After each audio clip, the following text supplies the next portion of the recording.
xin trân trọng kính chào quý hội đồng. Pin của quốc đi đăng khul ngài để nằm cùng tàu. Tôi cảm ơn Chúa cho có cơ hội đến đây. Anh bên đây cóบอกđây ăn kinh để nằm tốt thế nào. Cảm ơn sự thuận ý của ban đại diện tỉnh Gia Lai và ban điều hành phụ nữ nữa. Anh cùng bên đây bên ngài vợ giang được làm ban đại diện hầm bên ngài về lăng khul và căn rừng ăn in đằng đầu. Cảm ơn tất cả quý bà quý cô có mặt ở đây, vui lòng cho tôi học kinh thánh với quý vị. Bên đây đi đăng lu đôi mọ giá nằm tốt tàu ăn kinh phàm đại nơiบอกđây hầm lu bên đầu. Cảm ơn mục sư làm cho vấn đề trở thành dễ hiểu hơn. Bên đây bọc thò còn để tôi có một cái bên và cái bên luôn rồi. Tôi lần đầu tiên tới đây. Anh lúc nằm tàu. Và lần đầu tiên được nghe nhiều bài hát ca ngợi Chúa đầy cảm động. Anh cũng lúc mừng rong Harry để lỡ khul nở bao nhiêu người mình ủi chụp giật đây. Tôi thấy nội cái ban hát không có khoảng trên dưới 1.000 người.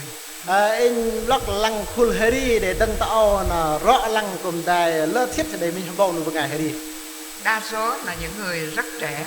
Lỡ bên ngày là uy mà lo hết. Tôi nhìn vào đó và thấy khoảng 1.000 bà mẹ tin kính Chúa. Anh lăng này nó chênh lão rõ lăng tăng mình bao nụ bên ngày mẹ mà bật ly dòng của bọc đây. Quý vị có tin như vậy không? Lối em hàm lưng nghe thế nào hả? Dạ có. Đây. Và tôi tin rằng đằng sau ngàn người tin kính đó là có tới 2.000 người khác tin kính Chúa là cha mẹ đã dạy họ. Bác hành đừng rong mình hà bao nụ bằng ngày thành cả lùi nghe bóng đây nó họ lắm nó đây đây từ bao nụ bằng ngày một là họ bạn mẹ và con lớp lùi dòng bóng đây. Và bởi đức tin tôi tin rằng sẽ có không phải là 2 mà 4, 5, 6, 7, 8, 9, 10.000 người tin kính Chúa. Hầm từ rong mình lùi nghe bóng đây ước tọa mình mà hành mình hà bao bà bao anh mình lùi nghe rất là chít rồi bao nụ bằng ngày lùi dòng bóng đây. Do những người mẹ tin kính này dạy dỗ. Do cả đừng mẹ mà bật ly do một cái giang nào thò cái bố hành. Đó là kết quả của việc học biết Chúa và đó là việc lan tỏa tin lành qua nhiều thế hệ. Nó do cái đừng rong mà mình học bà râm bắt cái giang nó cùng lan và ăn cái đi đằng bằng ngày cái từng vật.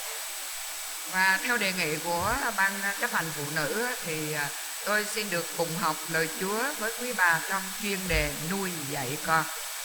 Trước từ rong mà lúc ngày để phải riêng nó cùng nào là ăn cái và cái phàm đại bên nào từ rong là cái open thể din và tho ăn cái lúa lấp bên bắt rong cái giang. Và trước khi học chúng ta cầu nguyện. Đó là phàm bên cầu khan. Lạy Chúa Thánh Linh xin ở với dân sự Ngài. Cái giang bên ý huệ đây hàm lúa con ý hậu. Mở lòng trí chúng con trước lời sự sống. Bên ý với thì ngâm đòn nhon và nhon lúa hân rỉ hi nào. Cho chúng con trở về với niềm vui thuận phục Chúa. Và cái nhon vi hiệp rắc nhon chết hiệp dù dòm cái. Sẵn lòng làm theo mạng lệnh Ngài. Nhon pom trước nở ý để thò bố hành. Để tin lành của Chúa được lan ra. Và cái rong nó là nghĩ cái ba ăn chấp giang. Mỗi gia đình chúng con được phước. Là đêm làm nó nhon để rong chết hiệp. Và qua đó danh Chúa được tôn cao. Đừng nó hẳn ăn ý để lớp ngày ư àng. Chúng con cảm ơn Ngài. Nó nhon bên đây ý. Chúng con cầu nguyện Nhân danh Chúa Giêsu Christ. Amen. Thưa quý bà quý cô, nuôi với dạy cái nào dễ hơn? Đôi nạ tho hầm mê rong hia bồi lọc. Cái nào dễ hơn ạ? Hia bồi nhạ. Tho hầm mê rong hia bồi nhạ. Dạ, nuôi là dễ hơn. Mê rong bồi nhạ. Bởi cho nó một chén. Mình có xem mình bình an. Nó không ăn thì mình bóp miệng, mình đổ vô. Sư ức của bà xa, mình có biết bơ sư tu hồi thì xa. Nếu không ăn nữa, đói. Sư ức cái xa lên và ngon. Dễ không? Bồi nhạ kìa. Nhưng mà dạy thì sao? Bà tho là thầy ạ. Mình nói nó không nghe. Vẫn bà ma sư ức của mừng. Nó quay mặt chỗ khác. Tôi biết, bên rong. Mình làm gì? Bên tôm đĩa. Quýnh nó. Đây sư. Ở đây có ai đánh không? Không ta đây vô tê con là vừa. Ở đây chắc không ai đánh không? Vẫn cái đây vô tê là kìa ấy. Có không? Không đi. Ủa vậy hả? Đây. Cái này là mình tự nói rồi nha. Cái tí bên bà ma nó. Cho nên bây giờ mình nghĩ xem. Đó là cha mẹ, mình làm cha mẹ thì mình gặp những cái khó khăn nào trong việc nuôi dạy con cái. Bên pom và khăn riêng bạn mẹ là rong mà tho mẹ rong là hay bên bộ nát bên trên vào. Nếu bây giờ tôi phát cho quý vị một cái tờ giấy dài như thế này, Và ta hãy nhắn của bên là bà để chuông hả? viết xuống khó khăn Thêm tí hoặc là rong nát. thì mấy tờ thì đủ, Đôm lạc là mà nhiều hay ít. lơ ta chết là Nuôi nó mấy tuổi thì khó, tho ăn đừng tôm năm mà bên bộ nát. dạy nó mấy tuổi thì khó, Tho sẽ đừng là hay bên bộ nát. chừng nào thì hết khó, Là đinh tôi tay huê bà nát rồi. không biết. Được bắt. Và vì vậy mình trông mong cái gì nơi con cái Bên hấp bơi từ đòn kia đừng còn lập bệnh. thì tôi nghĩ là câu trả lời rất dễ. In thì chẳng nở tên là bồi nít. Thôi chỉ cần nó nghe lời là được. Và khăn ô bên măng chui giam là huê về. Phải vậy không? Không rõ này. Nhưng mà sau khi nó nghe lời rồi thì mình đòi cái khác, Và ta mà sư măng nở bên về bên vạ trong plấn đừng. đúng không? Còn nhỏ thì mình muốn nó nghe lời, Và có ô lớp dễ bên vạ sư măng nở bên. lớn một chút phải lấy vợ lấy chồng đẻ con ra, mau lên. Và khăn lọ bia về vạ ô chạc lo chạc căn ô đê lớp đừng. Lớn một chút nữa phải làm nuôi cha mẹ. Rồi lọ đừng thầy vợ giang là mẹ rong mẹ bạ đừng. Ủa nhiều thứ quá đi. Ồ lời rong đi. Thế thì có bây giờ quý vị thắc mắc là con cái nó mong gì? Nó bên ta chẳng bên lăng là lúa lớp sư vạ kìa. Có ai trả lời được là con tôi nó mong đợi cái gì nơi tôi không? Đây bùa tơ là khăn ô con in sư hấp bơi kia đừng in. Phỏng vấn mục sư đi. Nó bình bọc thò. Con mục sư nó mong gì đó, mục sư có biết không? Con bọc thò này sư hấp bơi kia đừng bọc thò. Ông nói như vậy sao tôi biết được? Mong gì? Quà. Mong dạ quà đến thứ nhất thì cho đủ ăn Nuôi. dạ nuôi, rồi đủ ăn đủ mặc rồi ha, cho học hành Đi học. dạ, rồi gì nữa ha. Nhớ chi vợ cưới vợ được chưa, rồi còn nhỏ mà. Còn nhỏ cho nên chưa cưới vợ được. Dạ. Rất thường xuyên là mình ít khi nghĩ là con cái nó mong cái gì. Bình nhớ đi mình là chừng thành con lớp bình hợp bày kia đừng bình. Thôi bây giờ nó mong gì từ từ về nhà tối nay hỏi nha. Sự hợp bày vợ bằng kia là mang đo cảnh bọc bình hả.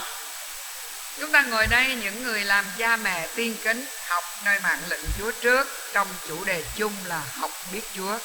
Bình trúc tạo bình paharam nir bọc đi hạt rol kia ke rong mà bình để chiếc tạo và bình học paharam bắt cái này.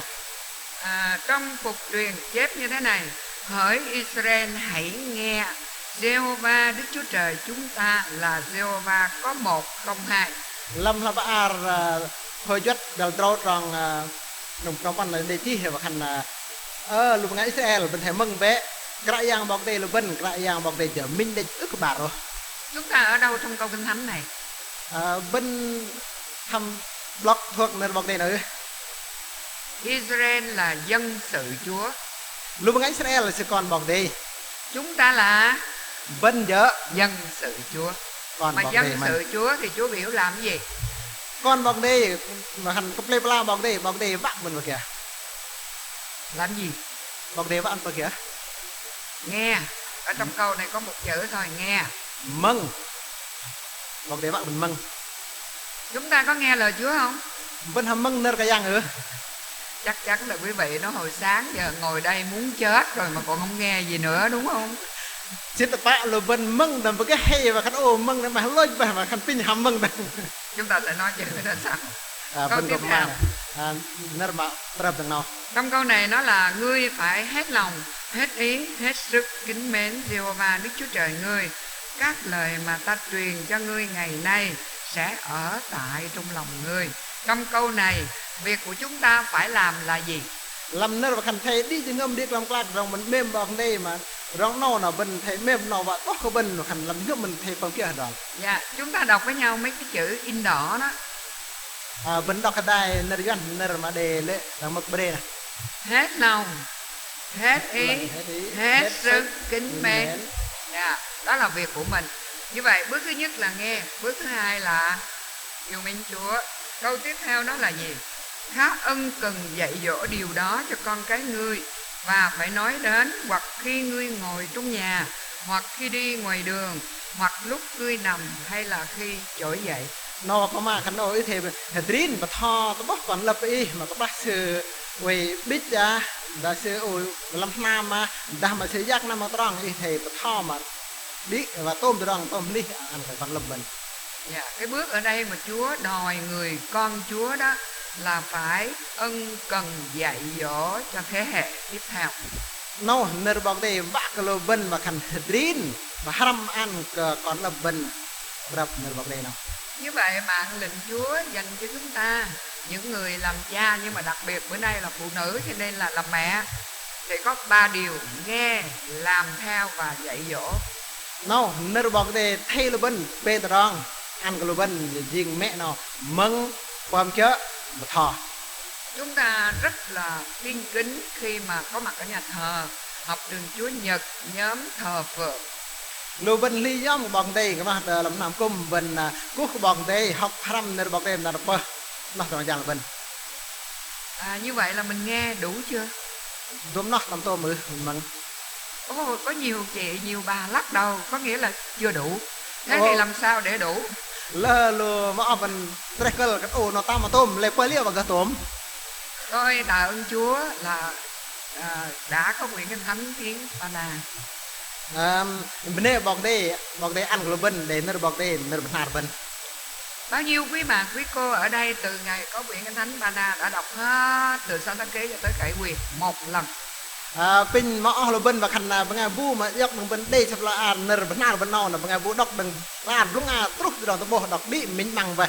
Pin là gì thì Cái quyển này có bao lâu rồi sư? Mấy năm rồi, dạ. Thôi đọc nửa quyển. Đọc mình quật sắp nào. Bây giờ bao nhiêu quý bà, quý cô đọc hết Tăng Ước rồi Ma-thi-ơ tới Khải Huyền? Tôm nuôi bằng đọc vào khăn mà thiơ trúc từ đó tới bộ. Ôi, cảm ơn Chúa, ít nữa là cũng có những cánh tay. Có bao nhiêu bà đọc hết sách Luca rồi? Tôm nuôi bằng đọc đi là Luca vậy. Tôi biết quý vị mắc cỡ cho nên không có đưa tay, đúng không nào? Bắt em mà lâu phần kia thì Chứ không phải là chưa đọc, đúng không mục sư? cái đó khăn ô ta mà đọc hẳn rõ Thôi khích lệ quý bà, quý cô đọc từ đầu cho tới cuối. In bình rất là vân bạn vẫn đọc nên bọc đây đừng lúc trúc từ tôi. Một trong những điều mà ma quỷ nó rất hài lòng đó là con Chúa chỉ có nghe vài bài giảng mà không đụng tới quyển Kinh Thánh. Giang cái này mà sự vạ tới sự ăn cái lô bên hoặc học lô bên là mà bên măng đết mà lại ức cả tốt bơm sắp là ăn được bọc đây nào. Chúng ta học từ Chúa Nhật nghe giảng nó chỉ đủ cho ngày Chúa Nhật thôi. Bên mà khăn măng nơi bọc đây bên học thăm là bơ là bên măng đẹp thôi nó còn tôm vậy. Còn 6 ngày kia chúng ta phải mở lời của Chúa ra. Là ôi drone nào vợ bên quét sắp là nơi bọc đây. Chúng ta phải đọc. Bên đọc Những gì cần cho mình thì Chúa phán ở đây. Từ trong kia mà bên cắt là bọc đây thò với lào. Mình phải nghe Chúa qua Kinh Thánh. Bên măng nơi bọc đây đừng làm sắp là nơi bọc đây nào. Nếu chỉ có nghe ngày Chủ nhật, còn 6 ngày kia không nghe, thì quý vị suy dinh dưỡng hết. Và ta bên măng nơi bọc đây làm nạt tập hết là drone nar bên ức măng nơi bọc đây nó hay im đây từ rong dĩ dần cái con rồi vậy. Đúng không? Không rõ rồi. Và có phải là ma quỷ nó chỉ quánh mình, cám dỗ mình là ngày Chủ nhật thôi, còn 6 ngày kia nó cho mình thảnh thơi không? Bên khăn ô yang cái này lụ bên té bên làm nạt hết đấy lại bên nó nạt to nó. Cho nên mỗi ngày phải đọc. Là bên thầy riêng nạt đọc nạt bọc đây. Vì ở trong phục truyền nói như thế này: những lời ta phải ở trong lòng. Là nơ bọc đây mà làm là khôi doát nó mà khăn nơ in là phải dọc quê làm tiếng ngầm em. Và Thi Thiên 119 nói rằng muốn đừng phạm tội thì phải có lời Chúa trong lòng. Hay đi sau mấy hành xin mà khăn vác bên viết phong nhoi thì bên thấy đây nơ bọc đây làm tiếng ngầm bên. Khi nào có lời của Chúa trong lòng thì mới quan tâm tới người khác được. Ta bên đây nơ bọc đây là ngầm mình với là bên gặp bắt mềm block của ngày này đấng. Chúng ta nói là phải có cái lưỡi nói lời lành. Muốn nói lời lành thì phải có lời Chúa trong lòng. Bên hay mà bờ bạn cái này biết bên mà nơ lưng nơ trọ bên cao cái này nơ đừng làm ngầm mình mẹ là mà nơ trọ. Mà ở đây có bà nào cô nào nhịn đủ 6 ngày, chỉ có ngày Chủ nhật là ăn thôi không? lão đối nạ là bên và ngài vu cái anh rô nار là xa làm nار bơ hệt vậy thì Không có. ở đây Nếu mà mình nhịn được 6 ngày, mình chỉ ăn ngày Chủ nhật là mình giàu lắm luôn rồi đó. và ta bên ở cái xa rô nار là bên xa nار bơ hệt lệ bên trong ngալ vậy. Cho nên mỗi ngày phải mở quyển Kinh Thánh ra. Thà nó là bên thầy đêm nار bơ sắp lanบอกđây. Ngay cả khi quý vị đọc cái tài liệu bài học Kinh Thánh hàng ngày thì cũng phải mở quyển Kinh Thánh ra. Bên học bà răm nارบอกđây mà đêm nار là bên thầy bơ sắp lan nارบอกđây mình. Cái hình ảnh người mẹ mỗi ngày, mỗi sáng sớm ngồi xuống với quyển Kinh Thánh đẹp lắm. Bahkan rup mà mẹ bơ sắp lan nارบอกđây đêm nار là nó rup là lần đây. Và đó là cách dạy hiệu quả nhất cho con cái. Nó bên rong mà bên tho ăn con lập bên mà để lời dọa đấy. Mình nói là phải đi nhà thờ, phải đọc Kinh Thánh, nhưng mà nó không nghe. Bên cứ khăn ô thế năm cũng thấy đọc nارบอกđây mình sẽ không mừng. Nhưng khi mình nói câu đó mà đầu nó nhớ là mỗi sáng nó thấy má nó ngồi với quyển Kinh Thánh là khác hẳn. Mày ta bên mà nó sẽ có tấn mày riêng cái gì sự bố bên cái gì phải là nارบอกđây nó mà bên nó mình đây. Ngày mai về bắt đầu nha. Cái tiếng Anh block tâm hả? Vì một người phụ nữ mà không có lời Chúa trong lòng thì không thể hoàn tất trách nhiệm của một người vợ tin kính, người mẹ tin kính. Mình nuôi bằng trọ cắn là ức đây nارบอกđây là ngầm nó ức ta mà trọ cờ nhưng mình nuôi bằng trọ cắn và khăn mà chu giam qua nuôi giam củaบอกđây. Quý bà có nóng giận không? Vân hâm lách Nói con nó không nghe lời á, có tức không? Vân mà con là vân sẽ ức mừng vân hâm lách Có nói với ông chồng á, con ông nó lì quá đi. Vân hâm mà con ý cái chú đấy. Ông giỏi ông dạy đi, tôi không có dạy nữa. Ý cái phải thò ý như thò về. Người Ba Na có câu là con hư tại bà không? Benar berham đây mà kan con mà cái lên là như bà Đây, con bà hư bà dạy đi. Kan con đi mà răm hơn là ít thọ. Thế là sau đó quen chuyện dạy con mà hai người cãi nhau và biết luôn. Nó đâu đừng thấy nó là phong của mình dừng thiết gặp thọ con dừng ba nó lo căn nó phải giặt đầu thiên rồi. Khi hai người đó mà cãi nhau á, thì cũng đang dạy con đó.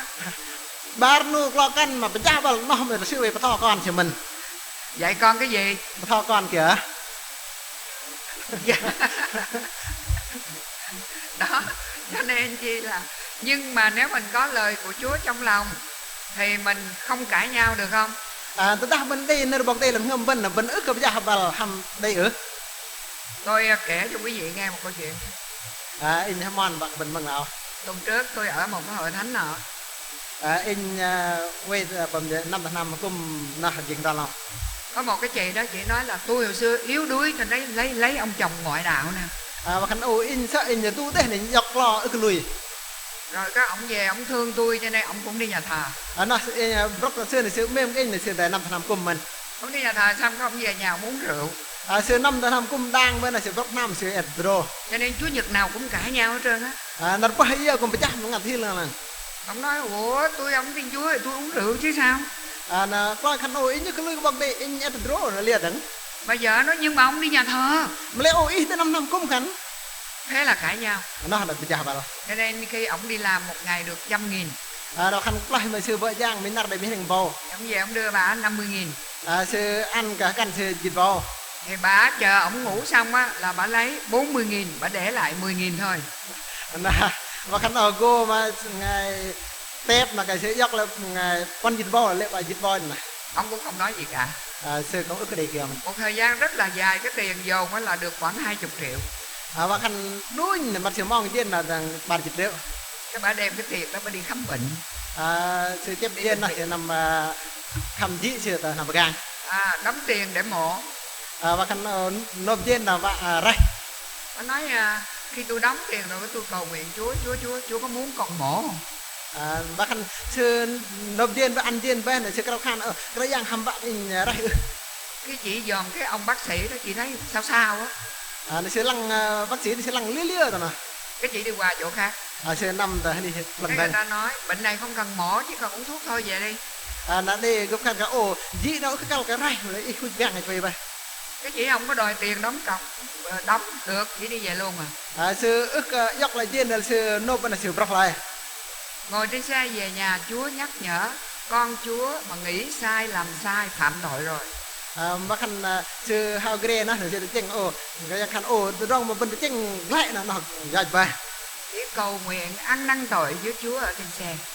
sư cao khan tập ra nó ra sư là hao ghê này Thì chị mới nghĩ là cha mình con Chúa ở đây mà còn phạm tội mà tối ngày cứ lo mà nói ông chồng làm chi không biết nữa. Thì cái ổ in mà con cái giang vậy mà lại quay dõi là tím nát in pa mang co in là đừng ổ vậy pa màu pa kia này Chị quyết định về xin lỗi ông chồng. là sư bọc lúc nam sư tình lúc lại Chị nói với ông chồng á, trong hai người tôi là người có Chúa chứ không phải ông. xem là khăn coi cái ổ ba nó là in lại rồi tức rõ ý hả Tôi bắt ông đi nhà thờ in gọi nằm cúm nhưng tôi tệ hơn ông. mà lại in là cái này lọc gì Bây giờ tôi ăn năn tội với Chúa rồi đây in tập ra là trong dạy hầm bọc đây vậy cho nên tôi cũng phải xin lỗi ông. là in tình lúc gì rồi mình Tôi lấy tiền trong bóp ông á, in dòng tiền đừng cái đúng gì nè tôi dồn lại được 20 triệu đó. in bơ bôi để bà dịch rượu nè Bây giờ tôi đóng cho người ta mất tiêu hết rồi. in nộp ăn khăm dĩ nè đi vậy Thôi cảm ơn Chúa, mất tiền nhưng mà được Chúa. mà lại ô bên đây bọc đây diên hiong mà lại đây bọc đây Bây giờ tôi xin lỗi ông. in pin mà nạt được gì Ông có muốn đi nhà thờ thì ông đi, ít vác cái năm cũng bị năm nhưng mà có điều tin Chúa rồi hãy đi nhà thờ. mà lại từ trong ít thế lui cái giang mấy này năm cũng Chứ ông đừng có đi theo tôi làm gì. in này kia in đây vào kìa Ông theo tôi ông đi nhà thờ ông đâu có được cứu đâu. ít kia in năm cũng bị ít cơ lại Cho nên tôi xin lỗi ông rồi đó. in pin trục kia vậy nào Rồi sau đó thì hai mẹ con sống vui vẻ, đọc kinh thánh, cầu nguyện mỗi ngày. nào mà căn ở ba mẹ con chứ ngày mà căn đọc nè bọc đây cao khan điểm nار Tôi mới hỏi chị là bữa nay ông chồng chị tin Chúa chưa? là in về căn ô lê coi tam lui đằng ấy Cô nói tôi đâu có biết. căn ô in như bắt Nhưng mà sáng Chủ nhật vừa rồi đó thì ông mới nói như vậy nè: hai mẹ con đừng có đi xe riêng, để tôi chở đi. ini kebat blem nar pege nar geng nah segan ka brem mẹ con Mariam là lệ ka ha bere kati lệ in cha Mariam Rồi ông vô nhà thờ, ông ngồi thờ phượng Chúa vui vẻ nghiêm chỉnh. mà xưa năm mất làm năm cũng mà xưa cút bọc đây ô lần đây Cái tôi để ý coi ông về ông có uống rượu không. là in block cái tiếng là cái ôi xưa block nam cái ham phải rồi Cũng dòm coi ông có hút thuốc không. cùng đã lăng mình và cầm ham thật Mà một tuần rồi không có thấy uống rượu hút thuốc nữa. và các ô minh geng với có bố rồi thật vậy Mà nói chuyện với vợ rất là tử tế. xưa có ma tấn ham căn xưa đây ô lần vậy Đi làm về đưa hết tiền cho tôi. xưa năm giang đây trên ăn đi in Còn nói em muốn anh phụ gì, nó xưa cùng ta giúp đỡ gì. pin và khăn và khăn ô ý vác cái in từ gốc đi đằng kia này in gum Mà tôi không dám hỏi ông tin Chúa chưa. lấy in những cái phân pin thì tạm lui cả giang Cho nên khi một người phụ nữ có Chúa trong cuộc đời và khăn đã mình nuôi bằng căn lui ra bọc đây làm trả hay đi sư thì sẽ có sức mạnh để vượt lên trên những cái nan đề đó. là bọc đây thì cũng mình đây chỉ ngầm pran kẹ lôi đừng tôm từ đằng này Sẽ trở thành gương tốt cho con và khăn vân nhưng mà cái mít lưng ăn cả con vân và sẽ thu phục được người khác. cùng đây thì bơm ăn được ngâm bằng ngày nay cùng đây chú kẹo mình Cho nên 3 bước này nó phải có thứ tự là nghe lời Chúa, có trong lòng, làm theo rồi mới dạy. nó và khăn bên cái nào mình đọc này và mình mưng nó cả giang bơm kia rồi nó thành một cái ổ thò Thế nên mạng lệnh Chúa trong việc dạy dỗ con cái. nır bọc đây mà khăn thầy thò cả con lập Quý bà dạy con á, quý bà cảm thấy khỏe hay là nặng nề?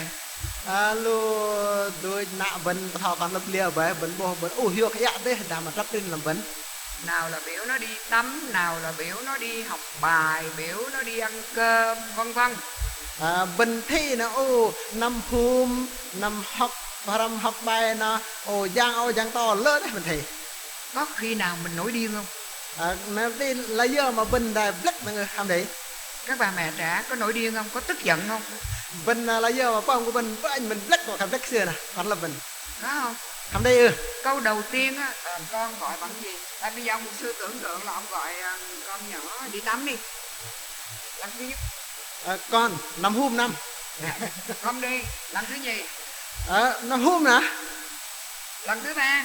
Hôm ư.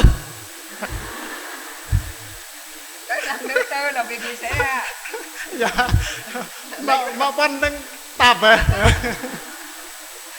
Dạ có đúng vậy không? Không rồi. Đúng không? Bà nào làm mẹ làm bà là đều giống nhau thôi.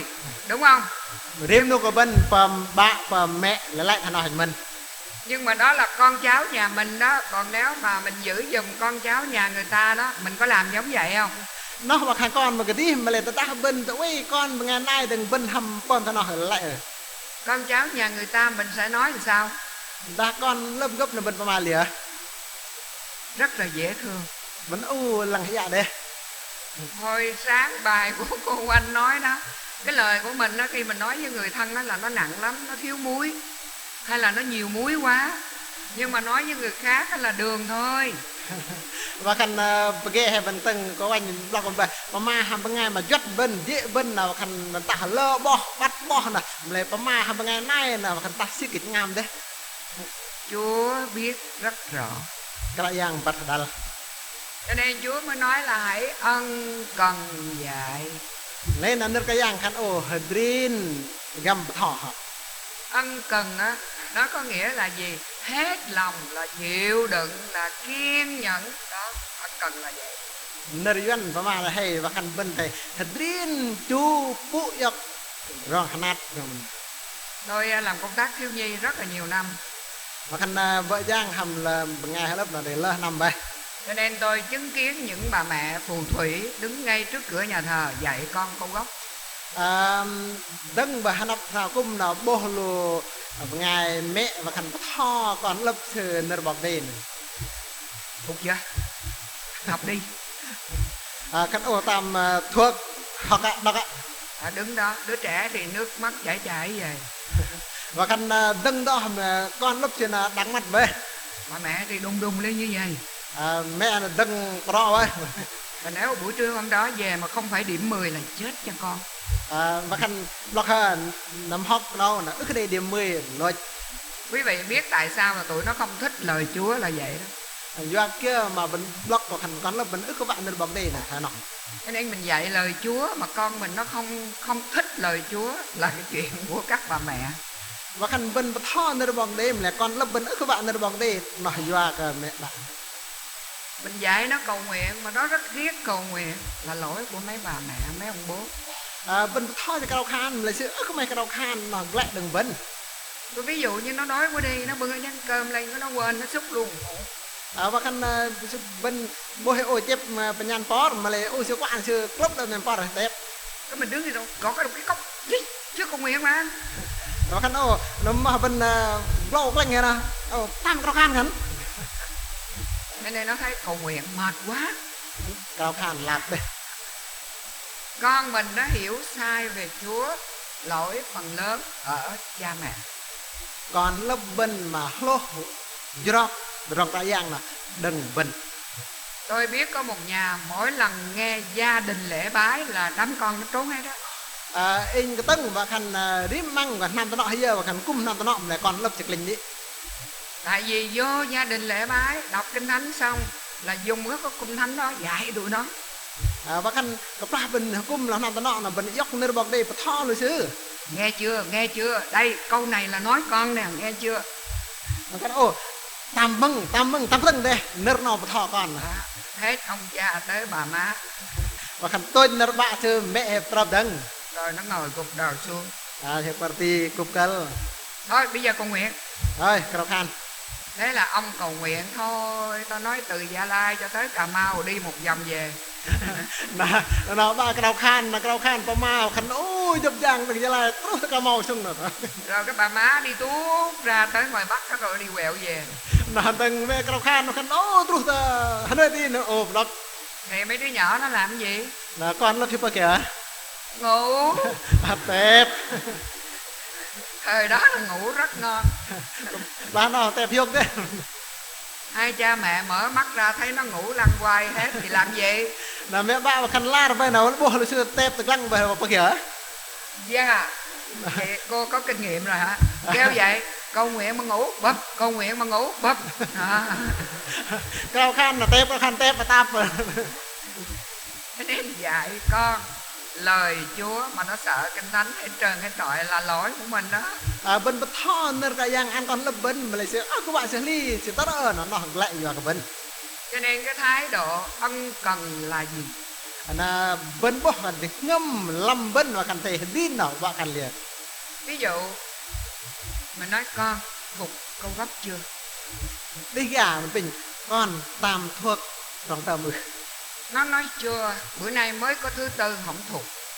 sự khăn ta mạng nó nào làm nà quan đấy ít cảm thuộc. Thế là mình nghe mình tức lên. Là bên mừng là black rồi. Không thuộc nhận khỏi ăn. Ức thuốc lệ xa. Nghe cấm ăn nó còn khoái dữ nữa. Lấy sư mừng là bên khá sư ức ăn xa là sư xa là chuộc đừng. Đúng không? Không rõ rồi. Cho nên nó thấy là học lời Chúa là phải có cái điều kiện gì đó. Sư cần sư bố học đi sư cần học thầm nơi bằng đây là call cái đây từ trong kia tao mới. Không? Rõ. Chỉ cần nói là ô vậy hả, bữa nay chưa học vậy chừng nào mới học. Bên đây please nó mà cái ô lê lên ta nhớ đọc. Khi mình ân cần theo cách đó thì nó sẽ suy nghĩ. Ta bên hết đi nó là sư đi chính. Và nó trả giá. Sư thề mà cần ô ăn rong và glad sư cái. Thứ sáu nha. Ô nó rau ha. Nó ồ thứ sáu gần thứ bảy quá à. Nó rau nó bơ vậy. Nó suy nghĩ. Nó sư đi chèn tận. Thứ năm nha. Nó đâm ha. Dạ, thứ năm là bắt đầu học nha. Và khăn ô nó đâm là đọc ha. Quý vị đi học trường Chủ nhật khi nào quý vị học cô gốc? Em học thầm nên bằng đây nó bơ nó lại chơi em đọc trong tầm. Sáng Chủ nhật trên đường từ nhà tới nhà thờ. Bằng ghê nó bơ nó đằng nam cung nó đọc. Đúng không? Thành rồi. Cho nên dạy lời của Chúa là cái thái độ của mình nó đóng một vai trò rất quan trọng. Và khăn bên thọ nó bong đây là ngâm mình cái đi nó ra và tôi có ăn là cල් đây. Đừng làm cho con cháu mình ghét Chúa và lời Chúa. Nè cái pom cái con lớp bên sự black hair cái là giang. Chỉ vì thái độ thiếu kiên nhẫn của mình. Doa cái ngâm bên ức kệ cái đrin. Ồ cái này dài lắm nói chừng đó thôi. Nhưng để bài phạt tầm đó. Thế bây giờ dạy thì nội dung cái gì? Bên thọ mà là thọ kìa. Ngay trong cuộc truyền á, là Chúa biểu nói đến điều đó. Làm là ba thọ có chót là khăn thọ nơ nó. Tức là nói đến mạng lệnh Chúa.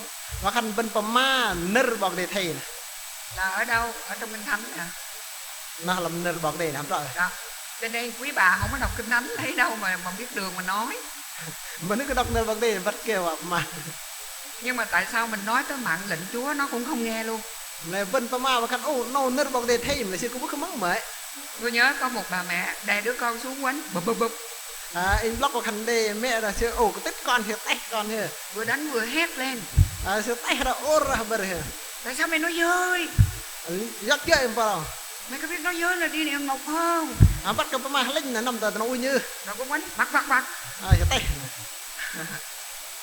Đứa con đó vì đó nó sẽ hết nói dối không? Là con sẽ doa cái mẹ sẽ hít tay xin là sư phi bà ma linh mà hàm trọ. Đó có phải là cách nói tới mạng lệnh Chúa không? Nó hàm trọ bên ma nơ bọc đề ăn sự. Đó có phải là cách dạy ân cần không? Nó hàm trọ cái bên cái ô bên hình tin thọกันlà bên này. Đó. Rất nhiều thanh thiếu niên lớn lên trong hội thánh đã thất vọng về cha mẹ. Lơ con lớp bên và cả nó đồ tâm nào và khăn chưa và đây từ đó không biết được mẹ bạn. Vì cha mẹ nói và làm không giống nhau. Và cả mẹ bạn chưa có ma hàm pầm ức là lại vào ức đài. Chủ nhật tuần rồi tôi mới giải quyết một ca. Narper đó là cái in Hamed để mình từ trong thảo. Một bà mẹ tới khóc sùm vậy nè. Đây mình nuôi mẹ là năm trước nó ôi nhầm này. Ôi cô ơi thất vọng quá, con em nó ăn cắp tiền. Ngặt tôi ra hiệu hơi bà con tôi ngền. Ôi Ôi vợ chồng em là chấp sự, em dạy nó đàng hoàng mà bây giờ nó ăn cắp tiền. Bahan có căn như là ngày các năm giang và tho sư phân âm để cầm mình rậm lấy sư tôn trên. Rồi nó nói dối. Sư phân mà linh. Rồi bây giờ em hỏi nó chống lại em. In giết pin sư lấy sư cha. Em muốn chết cho rồi. In mà lời gì vậy? Nó có chừng đó đòi chết cho rồi. Và khăn tóm nói là mấy nó phải mà lời. Tôi để cho cổ khóc, cổ la một hồi. In lệ và khăn đôi nhâm những năng là mình năng à. Tôi hỏi em ơi, hai vợ chồng em á, có khi nào nói dối không? Nên pin những khăn có căn mà nó nhâm hầm đây là giờ và mà là gì? Nó nhìn tôi nó nói buôn bán thì phải nói dối chứ không nói dối lấy đâu lời. Nó nhìn mình trò này và mà lính là đi lời. Mới có một cái tôi hỏi vậy rồi hồi nhỏ có khi nào mình mượn tiền ai đó rồi mình quên trả không? Pin đằng và khăn về sợ lớp giờ bên về mưa gặp tiền vu là bên hiết cầm trâu Cái chị cô đó cô nói không phải em quên trả tại em ghét đó, em không trả vậy thôi. và khăn và khăn gió cái nhớ đấy là ôi san. Nhưng mà sau đó em ăn năn thì em cũng trả rồi. Và khăn gió in tập ra về thì trâu về. Tôi hỏi cô là tại sao khi cô nói về tội của cô thì cô cười, mà tội của con cô thì cô khóc? Mà in ghét sư, vừa cái kia mà ý roi từ trong gió ý cái đi mà ý hiếc, mà ý roi từ trong gió con ý mà ý nhầm. Cô im luôn. Sư đấy. Vì sao vậy? Vừa kia thằng nó ăn cắp nói dối vì cha mẹ nó y như vậy. Và khăn sư tôi tôn có mà lên vừa cái mấy bãi cùng đã đây thằng tôi nhớ một cái anh chàng đó in block đó mình đồ tầm to anh uống rượu kinh khủng luôn. Edro thế Anh hút thuốc đó vàng tay luôn. ép hết mà đừng ti bề đi Mà mỗi lần khuyên ảnh là anh nói là nè tôi đọc cho chị nghe câu này, tôi không say đâu. mà khăn luôn xưa này sẽ khăn của anh đọc này in những cái đây là giờ xoài. Tôi khuyên hoài tôi mệt quá. In rồi cái luôn thì nó mà làm Bữa đó tôi ghé nhà tôi nói lần cuối cùng nha. Nó in để mình mang hình tròn tham xưa cả ôn nâu tôi cho họ 3 năm nữa cậu sẽ nhìn cái đứa con trai cậu uống rượu mà cậu không nói được lời nào. bên năm đó đang đừng in go bố hoặc con lớp y Edro là ý có mà mình là gì Anh thanh niên đó nhìn vô mặt tôi và nói nghe nó hay lăng in sẽ khăn tôi đập cho nó chết đi chứ ở đó mà uống rượu. Nó cần in bẹp lôi chơi liêu mà Edro. Bây giờ con anh ta không chỉ uống rượu, nó vẫn bắt đai khăn con sẽ cứ Edro chứ còn làm trong hãng bia lấy tiền cho anh xài. và khăn giang làm hní mà nó dọc trên ăn sửa dọa Lấy vợ ngoại đạo. và khăn dọc khăn ức lui Không thèm đi Nhật. ức của bạn mà làm cùng. Và bây giờ anh ta làm gì? Đây sư bà kìa bạn Bây giờ không đây nhấm được gì, đây kìa chỉ còn nước mắt thôi. và khăn đây đặt mặt Cho nên cái câu mà Chúa biểu là hãy nói đến á, là nó đòi sống được mới nói được. nơ mà cái giang khăn khăn này và mà bơm nè và khăn bên thì đây làm bên đi Và cái nào mà con cái nó không nghe lời á, thì kiểm tra lại mình chứ không phải quánh nó. và khăn có plak giờ mà con lớp bên ức cái chu nè bên lăng là bên cái tí ức đó bên phạt tài sự. Và quý vị sẽ nói là dạy lúc nào? Bên chắc là ôm thong có plak giờ Thì câu Kinh Thánh này nói là đi ngoài đường, ở trong nhà, khi nằm hay chổi dậy. nơ bọc đây khăn năm nó tròn ta làm nằm đó với đẹp ta phải dùng. Có một thanh niên nó nói tôi, nó kêu má con làm y như câu Kinh Thánh này đó cô. Là đây mình đâu ngay thì mà mình khăn mẹ mà thôi lại thành nơ bọc đây nào. Nhưng mà không phải để dạy con mà cằn nhằn. Là ức đó có vào thôi anh mà lấy sự dốc to Cằn nhằn lúc ở ngoài đường, khi ở trong nhà nằm ngồi dậy lúc nào cũng cằn nhằn hết á. ức đó có thôi anh mà lấy sự to là đứng năm nó tròn mất lắm nằm về ngồi tại bịch to nào. Có một số quý ông á, gặp tôi cũng nói vậy. Cũng đã đi lỡ đồng lò tôi bắp in rồi thằng nào Vậy vợ em đó thực hành lời Chúa ghê lắm. Bahkan đôi mà là căn in này thì phong chuyện nên bọc đi thế. Vô nhà nó cũng nói, ngồi chở nó đi, nó ngồi sau nó cũng nói, nó ngủ thôi chứ nó mở mắt ra là nó nói, nó càm ràm suốt. Bahkan chơi xưa thì của mà bất năm năm biết tép của mà có ôi tép biết về dung của mà liên lạc. Tôi nghe, tôi nói lần đầu tiên trong cuộc đời tôi nghe một người áp dụng kinh thánh theo cái kiểu như vậy. Bahkan làm cho lấy đi hình nào mừng đề về ngày rồi phải ồ doai học nên bọc đề làm cho lấy đi phải nói này. Khi Chúa phán câu đó cái dân sự Chúa muốn dạy điều gì? Cái plan mà nên cái giang được mà khan cái giang bắt cái con lên làm bọc đề thọ rồi. Chúa muốn nói là đang khi con cái nó còn ở trong nhà đó, hãy nắm lấy cơ hội. Nên bọc đề mà bahkan cái con nó bên quê làm nam là bên thế dốc cái plan nó học bên doai dốc nó là vậy thọ. Bởi vì khi nó lớn nó ra khỏi nhà rồi quý vị không có dạy được đâu. Bahkan ta sẽ lo bây giờ về lấy được nam mình về bên liệp mình gặp bọc thọ thì đừng. Đó là lý do mà tôi nhìn cả ngàn bà mẹ trẻ ở đây, tôi rất trông mong là sẽ có 1000 bà tin kính.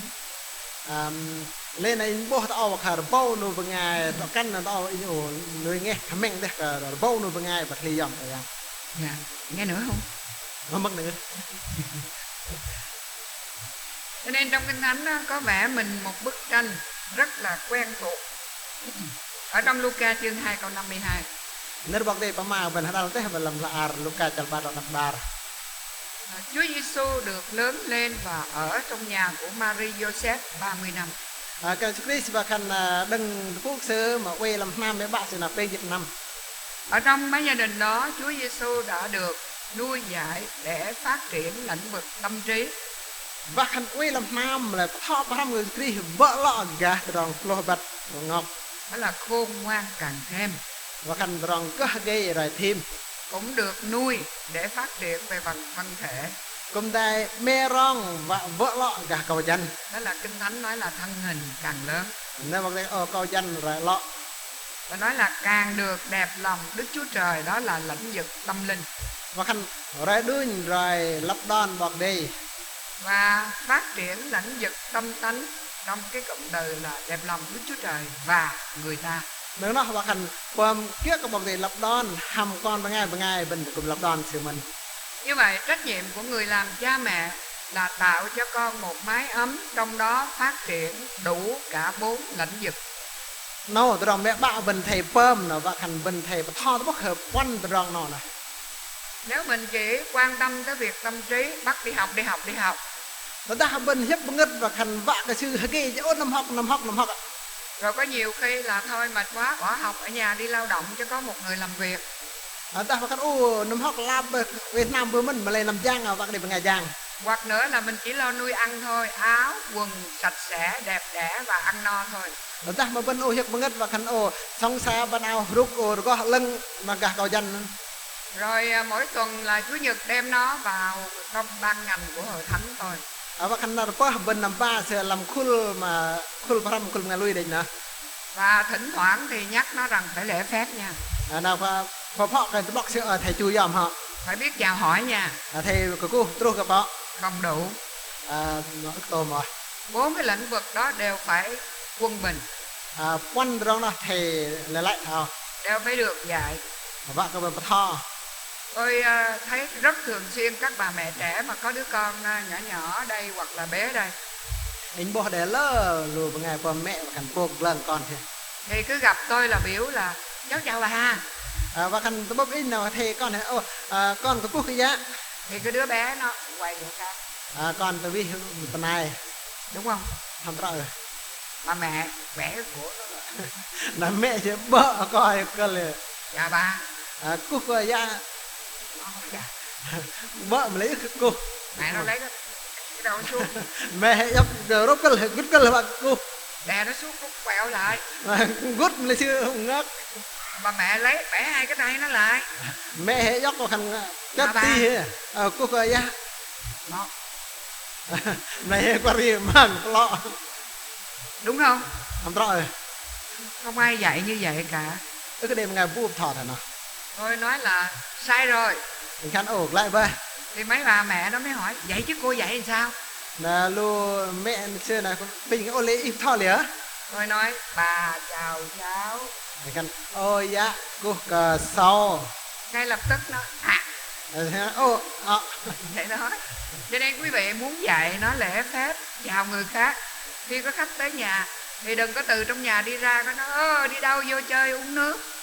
lên là bên bác khăn dắt cái cô là bên bố khăn ô mới mất năm mới hồ bên thế Nhưng mà nó đứng kế bên thì mình nói chào ông Tư, là bác khăn chưa登chén mà bên bố khăn ô cô cờ mi mà chào mẹ David. cô cờ mẹ David Thì là nó sẽ làm y vậy thôi. là bên bố nó học cái sẽ đọc kia Nên phát con mình, cháu mình nó phát triển cuộc đời nó theo cái gương mẫu nó thấy mỗi ngày. còn lúc bên mà sự đi làm sư và khăn bởi riêng vợ làm sư là đừng sự bố bên tìm nạt Tôi vào một cái nhà kia, anh mất làm nam to được mời ăn cơm trưa. để và khăn sang anh hẳn bò xong Cô vợ làm cơm xong có nói với đứa con kêu ba ăn cơm. và khăn căn sự là mệt bò đang bởi khăn con sự cao dạng xong Cái nó đứng ngay dưới chỗ trước cái cửa phòng. sự nằm tầng vẫn mang phong này Ăn cơm. xong Ba nó chưa nghe, cái nó nói mẹ kêu ăn cơm. dạ ấy tầm tầng mẹ anh cao xong Cái nó đi à. bây giờ Cái nhà này có tôn ti trật tự gì không? và khăn nó và khăn hầm tôi dòng kia liền Đây là những chuyện mà nhà nào cũng có thể xảy ra đúng không? mình rong nır thay nó nào và khăn nào nó vui tới đây thì nó không rõ rồi Tại sao mạng lệnh Chúa đòi người phụ nữ là phải thuận phục dòng? do kia mà vẫn bắt nır bằng đây khăn vạ cả nó căn thì chui dòng Ở qua đây, người Ba Na theo mẫu hệ không ạ? 100 năm Tin Lành đến Việt Nam rồi mà tôi đi đâu tôi cũng phải giải quyết cái câu là chồng tôi như thế làm sao dân phục. và khăn mình hay ngàn năm rằng nào lần trước Việt Nam về này năm tới giờ còn để lỡ ngày mà khăn ồ coi nó thầy chủ Người phụ nữ kiên kính là phải thuận phục chồng hết. bên ngày nó căn mà ly dòng của bằng đây này chui dòng lo Vì sao? do kia Thứ nhất, mạng lệnh đó là Chúa phán chứ không phải ông chồng nói. mà môn nır nó là ức trọ cái lo thầy cái yang thầy Mạng lệnh đó không có dành cho người Kinh, người Sơ Rai, người Ba Na. Hễ ai là con Chúa thì thi hành mạng lệnh đó. nır nó là ức trọ cái yang của mà khan cái ô bên ngày bên na được ra doan về bên ngày vu con bằng đây nır nó mà sự Thứ hai, thuận phục dòng vì mình vâng lời Chúa chứ không tùy thuộc ông chồng tốt hay tệ. bên chui dòng lo bên nó đừng nır bằng đây ức trọ bên chui và cái lo bên lưng đặc này Ông làm sao là Chúa xử ông chứ không phải mình. sư quan lia là cái yang mét sư ức bên Còn mình gọi ông là chồng là phải thuận phục hết. bên cao sẽ lo bên thầy chu đi Rất nhiều bà sẽ chống đối tôi. lỡ dạ hồi thì cha mình Tin tôi đi. anh lùi nghe cái này nha Khi Chúa ban mạng lệnh đó cho người phụ nữ là Chúa muốn mình có một gia đình hạnh phúc. cái yang thay nır nó nào ăn nır nó vạ nó bên làm nó chợt thiếu Chỉ cần quý bà thuận phục mạng lệnh Chúa, cal cái bên chu nır bằng đây không có lệ thuộc là ông chồng ổng ra làm sao, mà căn cái nghe cái lo bên thay ô thì Chúa ban phước cho mình. để cái yang tôi đọc được là bên Và một bà mẹ có phước thì con cái sẽ được hưởng phước. ra mẹ bạn để tròn chết thiếu là con để tròn chết thiếu Được chưa? làm rõ Tôi kể cho quý vị nghe là ở ngoài Tây Bắc có một cái khu vực. anh em ăn bên đằng tờ gà và mất và cái năm gì nè để tròn tao Cái bà bí thư của ban tôn giáo tỉnh đó gặp tôi nói bí thư tính là sự bắp dạ bọc thon này mà họ nói là chúng tôi phải sử dụng cái mô hình của gia đình Tin Lành sẽ có ôn nhuận và doa và rong bọn cái bó gấp nào đừng làm nằm nọ một ngày lui Tin Lành nó để giáo dục cho những phụ nữ khác. và tho cái lột cần này Lý do do kia gia đình của người Tin Lành nó có trật tự, chồng vợ con cái hẳn hoi. là lâm năm nọ một ngày lui Tin Lành là sẽ đầy hết đi bọt lần đây. Thứ hai là rất tiến bộ văn minh, không có gây lộn quánh lộn, chồng không đánh vợ, vợ không có chửi mắng con cái. nó rong hơi đi và khăn ô lưng ngầm nó làm nam tao nó ức cái đây cái hill mà tè tòng vào chui dòm vào. Thứ ba nữa là trong khi chúng tôi phải đi năn nỉ những cái nhà khác để họ đưa con đi học, thì những gia đình của người Tin Lành tự động đốc thúc đưa con đến trường. Và khăn mà bên tầng này ham nam tao nọ ngày nay là nhôn ô nam tao nọ luôn vợ con nằm học ô thầy mà lại nam tao nọ ngày lui là tự lời sư cái đi là thầy con sẽ nằm học.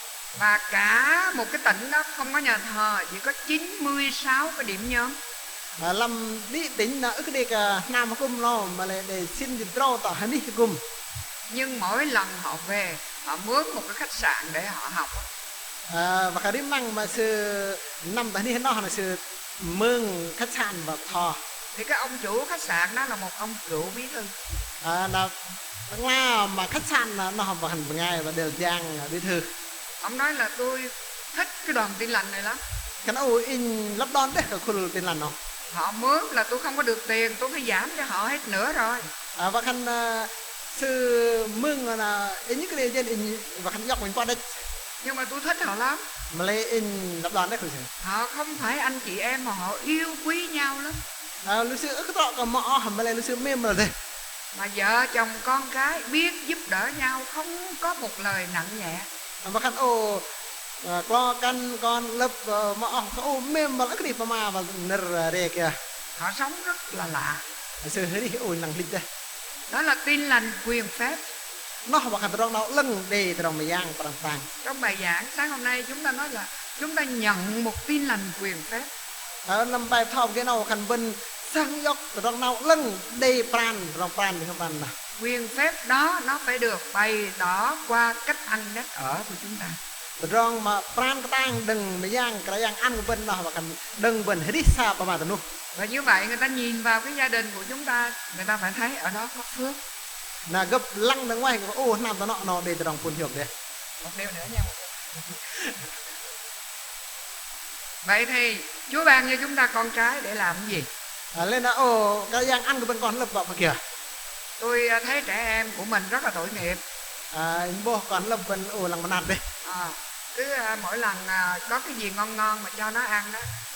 Và khăn đấy đi mất mà khăn đây tao làm kia mà lưng ăn xì xa này. Mẹ hay bà nội bà ngoại đó thì cứ nói như thế này: ăn đi con, mai mốt lớn đi làm nuôi bà nha. Là nơ mà nó đừng mẹ dạy khăn xa con nính môi lọ về là chắc nó làm xa nó mẹ đừng mẹ dạy họ.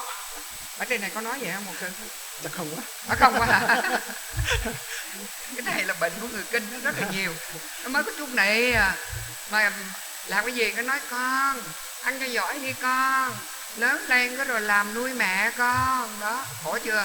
Nơ mà cao đi nó xa hơn là nính môi pran vợ lọ là giang mẹ rong mẹ bạ đừng. Vậy là chúc mừng cho những người trẻ Ba Na, không có ai bị bắt cái gánh nặng vậy mà. Nah, pin bạn trong phun hiệu cảnh cái mọ mà thà vân và cả ra vẫn cái đền nơ. Nhà đông con nhất của người Ba Na là mấy chục? Nam tao nọ mà vẫn ngày đi lập lơ thế là tôm chín nu.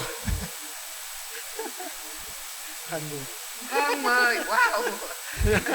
Không dạ có rồi 12 luôn đi cho một người. Nhiều quá phải không? Thế thì Chúa ban cho mình những cái đứa con đó để làm gì? Không phải để nuôi mình, không phải cho có người mai mốt lớn lao động. Dĩ nhiên việc đó có, nhưng đó không phải là mục tiêu. Mục tiêu là cái gì? Thứ nhất dạ, xin lỗi. Vẫn block cái yang ăn của bên còn lập lơ ta chết bên cả tôm non nè cái trọ của bà khăn sư gộp thò của bên mẹ rong hiếp của bên rừng này cái yang ăn mà còn lập bên block bên thằng tàu vào kia. Sáng hôm nay từ cái giờ giảng luận cho tới giờ tâm tình, chúng ta đều nghe hai tới Chúa nhắc tới vấn đề là có nhiều người chưa được cứu và chúng ta cần đi ra, chúng ta cần đem tin lành cho họ. Đúng là phải như thế. Thế nhưng cái người ở trong nhà đó cũng phải được nghe tin lành. Bên cái tầng bài thọ ba bài thọ cái nào hay vừa để mà nơ bên thể ba tao nó lưng cờ lơ bằng ngày lại bên block 5 năm bên cùng đẹp cao cái tầng rồi nào lần nào. Không phải vì nó sanh ra trong gia đình của mình cho nên nó đương nhiên có hộ khẩu ở tiền đàng. Cái trọ khăn sư là tôi phụ khăn con bên bằng ngày lui về lại sư đây năn làm sập la bọc đây rồi đi hành lang cái lần. Hôm mà cuối tháng 8 tôi cũng tham dự một hội đồng. Đi khế ngam là cái in đề cùng đây hầm bằng công ty rồi. Tôi hỏi quý bà quý cô đó là quý vị có mời Chúa Giêsu làm chủ cuộc đời mình chưa? In jet rồi khăn ô lũ im tam Krao, pin, krayang, pom, dòng tăng la, chả đi hiểm ư. Mình ngồi trong nhà thờ, mình hát rất hay, nhưng mà mình mời Chúa chưa? Bên mất làm năm cũng nào bên heri cũng khôngบอกthế, ô lần đây là bên tam pin krayang mất làm ngầm bên. Nếu mình không nói lời mời Chúa, Chúa không bao giờ tự động bẻ khóa bước vào cuộc đời của mình. Và ta bên ư tam mà lít nợ mà pin krayang mất ngầm bên krayang ức cái layer và ten khoa mất cái gì làm nam mình ức cái này. Sau buổi nhóm có một số chị em đến gặp tôi và khóc. Đừng rong cả cung là đây mấy bạn nuôi bằng ngày nó căn ôi bắp in nhâm. Em hiểu tại sao cuộc đời em lúc nào cũng không giống ai. Và khăn in lóc cả nó thấy hình và khăn ô là giờ nó ức để nhận gặp đâu. Cả làng em tin Chúa cho nên em tin Chúa. Và khăn ô đi bê in ngày lui ngắt là in lùi. Em chưa một lần nói lời mời Chúa ngự vào lòng. In tam này mình mang mình nợ mà cái làm pin im mất làm nhà mình. Và vì vậy Chúa bên ngoài cuộc đời em.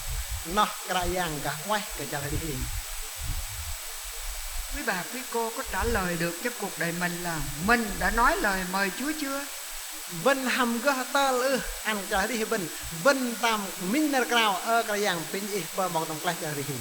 Pierre đã từng được gọi để theo Chúa. Để rồi cùng ta đây nợ cao và kia cái dạng. Qua một thời gian ông đi với Chúa. Và khăn cái mà mình cho mình sẽ đề cái dạng này. Chúa vẫn đặt câu hỏi cho ông. Cái dạng cùng jet sẽ thảo. Các ngươi nói ta là ai?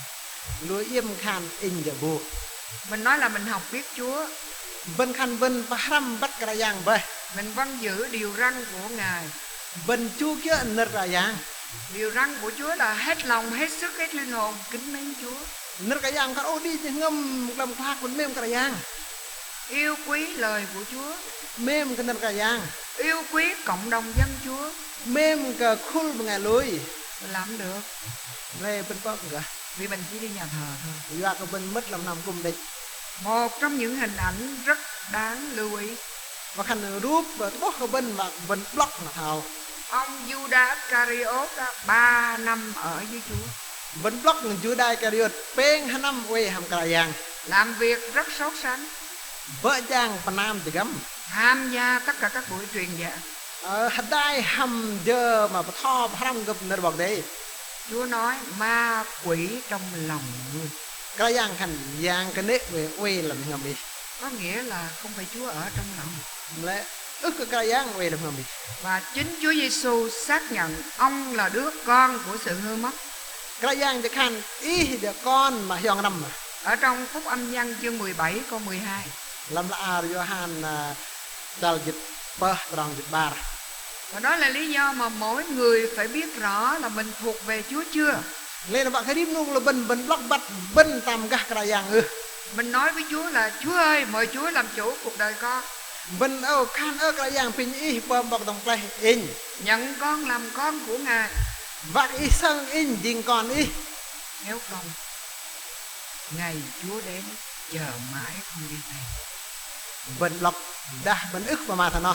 Truh nợ cái dạng dồn măng lại ức để nợ cái dạng crowd bên nó. Chúng ta có kinh nghiệm đó thì mới giúp cho con cái mình tin Chúa được. Bên đây với trong thà nó là mình có được gum con bên cầm bật lùi. Một đứa cháu nó về nó hỏi là bà ơi, bà đây, tin Chúa chưa? Đây và khăn con nó con thì pin khăn bạn đi tầm lui ư. Cái bà nói bà đi nhà thờ. Ôi em mà khăn in năm thằng làm cung. Nó nói không, con hỏi bà là bà tin Chúa chưa? Khăn in pin tầm lui ư. Bà nói nhảm đi chỗ khác. Khăn thôi bé ra. Đi nhà thờ là tin Chúa rồi. Và khăn năm làm cung là lui bơi. Nó đi một hồi nó quay trở lại. Sơ năm bé bé đam là sự vật đằng. Vậy là bà chưa có tin Chúa. Là sự khăn tầm mà lui. Nó nói tao về tao nói ba mày quánh mày chết luôn. Khăn in go brock rồi các ba mà té hè lôi lại. Mày dám nói bà chưa tin Chúa. Và khăn mà phân khan cái tầm mà lui à. Cái đó nói con chỉ có hỏi thôi mà. cái ô in pin cái khánh Mà bà không có trả lời mà. na dạ cái tơ khánh Nhưng mà bây giờ bà tin Chúa chưa? mà lại ở đây tầm lối Điều đó có nghĩa là nhiều khi mình thấy những người đi nhà thờ rồi cũng giỏi giang trong vấn đề trường Chúa Nhật hay là làm việc, cho nên mình an tâm. Tôi rất mong mỗi bà mỗi chị kiểm tra lại đời mình, để con cháu mình khi mình dạy nó, mình nói tin lành cho nó, mà nó hỏi là bà tin Chúa chưa, mẹ tin Chúa chưa, thì mình có thể nói là tin rồi này, kể cho nghe này, đúng không? in với mình đi được bên bên năm tham cùng là ô là bên chính cái đồng hết hôm nay và khán ô bên pan am bên găm bên khán ô bên riêng bên ngày lui bên lại bên lọc bên tam bên ngày lui bạn là bên lui bạn về là đen nó rồi khán ghét thay cả món sau này hay tình ô ít làm lui bên là mừng hàng rồi mẹ dạ rồi ăn bằng lui. Cho nên Chúa muốn cha mẹ phải vâng lời Chúa trước. Lên là cái đang bạc mẹ bạn bật lui hết rồi. Vì tin lành quyền phép nó phải bắt đầu từ gia đình. Do cái rong mà nào lưng mà phán cái tang là lúc đừng làm nó. Và mục tiêu Chúa ban cho mình con cái là để dạy nó trở nên người Chúa muốn, chứ không phải mình muốn. Và hành lúc mình thọ ăn con lớp bình vạ cái sư chú do mà lắp đòn là và cái kia là yang lắp đòn cái trọ vân cái đi lắp đòn nữa. Cho nên bây giờ nhìn lại xem, Vân lăng miên đắng. mỗi người trong chúng ta có phải đang ở trong mối liên hệ tốt với Chúa không? Vân lăng đêm nuộc là vân tạm tập bước hầm cái yang lần người. Mình có thực hành lời Chúa ngay trong gia đình của mình không? Vân tạm phẩm kia nên bọc đây làm tạm nọ vân nữa. Vợ chồng có cư xử với nhau dựa trên lời Chúa không? Lo căn và mà tấn không phải là hầm kia nên bọc đây. Mình nói năng với nhau á, có nhẹ nhàng không? Có phải lẽ không? Vân và mà tấn không phải là hầm mà ngơ phiêu cứ. Hay là toàn những cái lời bất trị thôi? Da mà nơ bu còn dòng. Một cái bà nói với tôi như vậy, cô đừng có mà ép tôi. Đây mình đôi ra đọc mà cảnh hành y lệ gọi anh. Tôi không có dịu dàng gì hết trơn á. Để như cái trọ thái y thì chẳng bôi nào. Tôi nói vậy á, chịu không chịu thôi. In mà thằng nào mà lên qua mưa. Rồi hỏi ông chồng sao? Tình là lìa. Chồng con gì cũng phải nghe tôi hết trơn. Cái ô là người ta mong in ngալ. Cái người như thế đi nhà thờ bao lâu cũng không nói lên điều gì. Bằng ngày ta nói là mắc đang năm làm cùng tóm giờ măng ra cũng có được vào mình gặp kìa. Vì vậy chúng ta mỗi một người nhìn lại xem là mình có cần thay đổi gì trong cách cư xử với con cái không? Rim nó bên ta tranh bóc người đừng bên cao là hẳn mét và khăn ô bốc còn lớp bên là thầy giờ lên mà. Có làm gương cho con cái trong việc làm theo lời Chúa không? Hàm bà cứ biết là ăn cái con lớp bên làm nên bọc địa. Có ân cần dạy dỗ không? Bên hàm riêng là thờ. Và đã bao lâu rồi chúng ta không có tạ ơn Chúa được về những người trong gia đình của mình? Và khăn đang nhờ tóm nhờ bây giờ nó làm lại bên ức bắt bên đây cái bọc đây làm nào mà nọ bên. Nghĩ tới là bực bội quá, không tạ ơn Chúa được. Và khăn bên ta chắc là bông không bên lệch ức gất ở bên đây cái giang. Lần này chúng ta phải dâng lên Chúa lời tạ ơn. Là nào bên thầy bây giờ cái giang nở bên đây. Tạ ơn Chúa chúng ta có một gia đình. Bên đây cái giang do cái bên đây nào mà nọ. Gia đình nhỏ là nhà của mình. Nam mà nọ bên chừng ôi yết nó chết mà lấy nó nam mà nọ bên. Gia đình lớn là hội thánh. Nam mà nọ tí và khăn khul ngà lui. Chúng ta tạ ơn Chúa vì Chúa cho chúng ta có nhiều con, ít con và thậm chí có những nhà không con. Bên đây cái giang mạ khăn con lớp bên ta chết lơ đã đây nam mà nọ ức để lập. Tạ ơn Chúa vì chúng ta bên cạnh chúng ta còn có những ông chồng. Bên đây cái giang do cái chiên vẫn là để cò bên. Cho dù chưa như chúng ta mong đợi, Mạ đừng ức ta mà thay bên hấp bày đó. thì vẫn có một người bên cạnh chúng ta. Này cũng đây mình nuôi bằng ngày từng kèn bên. Và chúng ta tạ ơn Chúa vì cơ hội được thông công với nhau như thế này. Bên đây cái giang do cái giang ăn của bên để bước vào tại thay nổ. Để có thể cầu thay cho nhau nữa. Bác bên cái đau khăn thì cũng vào. Và ngay cả khi con cái nó không vâng lời, nó hay ốm đau quặt quẹt, Mà khăn đừng có plá con lớp bên ức chu yom sẽ để dĩ dân bà lọ bàn nón. thì chúng ta cũng tạ ơn Chúa vì Ngài tín nhiệm gửi những đứa con đó vào tay chúng ta. bên bên này cái yang do cái yang lui nghe cái bên là cái yang ăn cái bên còn lập bên nọ. Để chúng ta có thể khiêm nhường cầu nguyện Chúa và thi hành trách nhiệm. Và cái bên chui đòn la cao khan bọc đây phụ yêu cái rong là thọ còn lập bên nọ. Chúa nói rằng hỡi con cái Chúa hãy nghe. Nó cái yang ăn còn măng vẽ. Hãy để lời Chúa vào lòng. Thế dốc nên bọc đây lệ lần ngâm. Để việc kính Chúa yêu người được thực hành ngay trong gia đình. Và cái rong khăn ô lui ra bọc đây mềm tạo bằng ngay nè làm được ngâm bên còn chưa. Và có một thái độ ân cần trong việc dạy nuôi con cái. Và cái bên khăn ô hydrin găm nam thọ phăm cái còn lập bên bọc đây. Và sẽ tạ ơn Chúa về những điều Chúa ban cho mình. Bên bên này cái yang tôm từ đâu mà cái yang ăn cái bên. Cảm ơn quý bà đã lắng nghe. Bên này cái đi đang được nạ mà để mừng vậy cho nó.